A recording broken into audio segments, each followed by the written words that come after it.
Hi, I'm Vacchiano for the New York Daily News, coming to you from outside the Giants practice facility in the Meadowlands. You can see the stadium behind me. You might as well put a big top over it on Sunday because the circus is coming to town in the form of the 1-7 Dallas Cowboys, right on the heels of a coaching change. Wade Phillips out. Jason Garrett, the former Giants quarterback, is in to take over this disaster of a 1-7 team. And if you've seen them the last couple of weeks, you know they're pretty much a dead team walking, which is why the coaching change could not come at a worse time for the Giants. These things tend to spark the opponents. They're a wake-up call. And if this team, I don't know how they couldn't be woken up at this point, but if they didn't realize the dire straits they were in and their jobs were on the line, they absolutely know it now. And maybe this will give them a little sign of life. That's certainly something that the Giants were worried about this week. You hear anything about jobs on the line, and you see a head coach fired in the middle of the season, your players are going to play. They're going to respond. And the history of the league shows you that. I mean, anytime you have an interim coach, the players really rally around it and say, you know what? Hey, this is it's a new season now, a new beginning.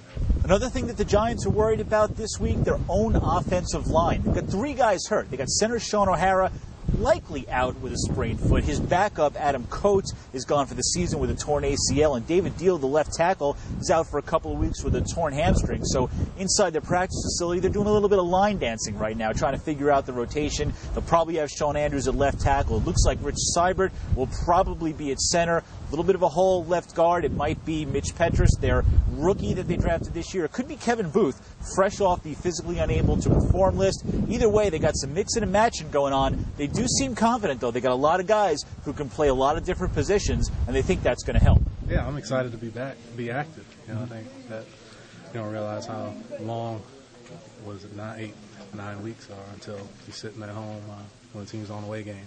So you got to figure that the Giants won't have too much trouble scoring points on the Dallas Cowboys this weekend. They did score 41 against them in the last game, but one thing to remember, the Giants needed to recover 2 onside kicks at the end of that game to still preserve the win. So anything can happen against the Dallas Cowboys. These division games, as they know all too well, can be very tough. Could be even tougher with the coaching change this week, which could spark the Dallas Cowboys. We'll all find out together this weekend, and make sure you tune into the blue screen all weekend long for the recap of the action.